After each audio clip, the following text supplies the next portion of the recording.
Hi everybody, it's just afternoon Wednesday. I'm going to talk about the Sunday we had here in the local area and like mostly throughout the state. We live a long way from Tammy up in Plainfield, about a 3-hour drive from here, and their power was knocked out too, so it was almost, close to statewide, so it was bad, and I feel terrible for those people down south that was in a real hurricane. We're not prepared for any of that around here. It's amazing. And I hope not to offend anyone, and I'm calling last Sunday Helen Keller Sunday. The reason being, we didn't see much of the game, we didn't hear much of the game. But I don't want to offend anybody. My grandmother was blind and deaf when she died, and I don't want to seem insensitive about people being deaf or blind and deaf. It's serious and it's terrible. But like the Heidi game, I'm going to name it the Helen Keller game, and that's for several other reasons. I think some of the referees.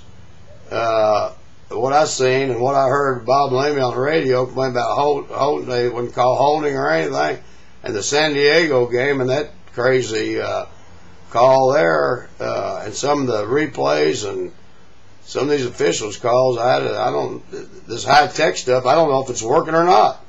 If they can't back it up and do what's right, but anyhow, I guess that's a story for another day. But our Helen Keller Sunday was terrible. I mean, I don't want to be in a real hurricane. I can tell you all that for a fact. I've written a blog about it. I'm not a very good blog writer, but you'll have to bear with me on that. And I can't explain all the details we went through around here. But at the same time, we was trying to get the radio station in. Our local station was knocked out with wind. So we ended up, I think we got 1070 fan out of Indianapolis, which is 100 miles away. So was trying to listen to all that on static. My HD TV and all the power went out at right 10 to 1 right before the game, and so it finally came back on right around a little before the 2-minute warning, and that's all explained in the blog. But we did get to see the last little bit of the end of the game. But anyhow, as this was going on, over in Louisville, where Tabitha was at, female gym rat, she was text messaging me about their power was out and what to do, and so I was trying to give her radio channels, and my stupid old-fashioned phone is not good for text messaging, but I was trying to help her. Tammy calls from Plainfield saying her power's out, and before that I had talked to Tracy. They went up to the game in Minnesota.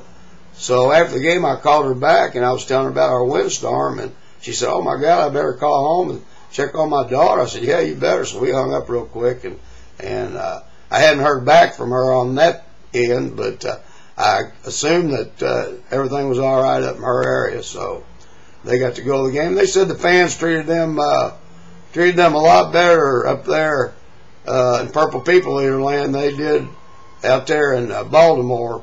So it's good to hear, to see there are some decent fans somewhere in the NFL besides us. So that's great news on that. But we had a heck of a time back here. Our storm window was flying off, and was trying to hold on to it, and I had tied it down with a rope, and trees were falling everywhere. I just got the truck and car moved. A tree fell down right where my truck was parked. Then when we moved Cat's car over the other side of the parking lot, that the window was blowing off, it was trying to fly, but the direction it was going to fly, if it came off, we landed right on Cat's car.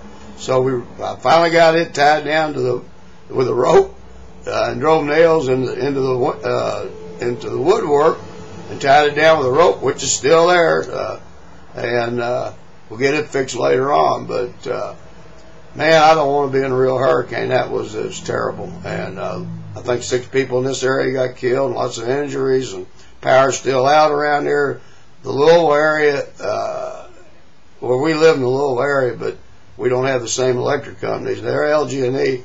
They had 300,000 people without, and I think they got, as of today, well, as of yesterday, they had 200,000 back online, and I'm sure they have much more today. But and still, our schools are closed all week in the Indiana, the New Albany area, Clark County, Floyd County.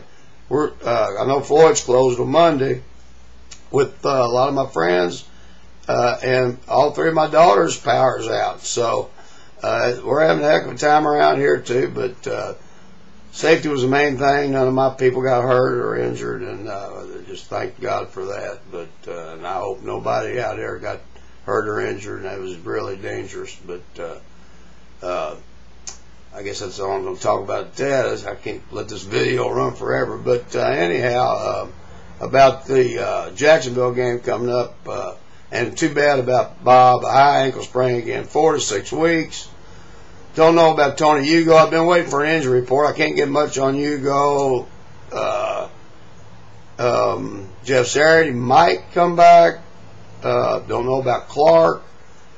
The poor Bob, he's out again, and they might even do knee surgery while he's out with the high ankle sprain to fix clean up some cartilage in his knee, which would probably be a pretty good idea. But poor Bob, he just can't stay healthy. Last year, I guess he was the healthiest he's been for a long time. But Jacksonville's got a lot of injuries. Their line's beat up. Well, it looks like it's going to be a mash game. So one good thing to come out of that Minnesota game, or two good things, a win with Mr. Houdini Manning, how he gets it done. It's amazing. But I was ready to pull him out of the game for fear he was going to get injured. But he wouldn't have come out. He stuck to it, and he won the game. He's something else. He's Houdini. One thing that the young guys on that line offensive line did a magnificent job, and they got another a great game under their belt to learn from. And it looks like Peyton's getting all the rust knocked off him late in the game. He was looking sharp again, and I look for us to have a pretty good offensive game. We need to get our running game going, but these new offensive linemen, so I guess you can't pass blocking first and then learn to run block second, I guess. So we'll eventually get it together. And Jacksonville's beat up, but their back's against the wall. They're 0-2. They're coming in here a wounded animal. They're going to be very dangerous.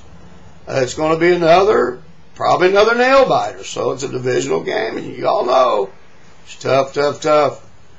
So that's all my rambling, and hope it didn't offend anybody about Helen Keller Sunday.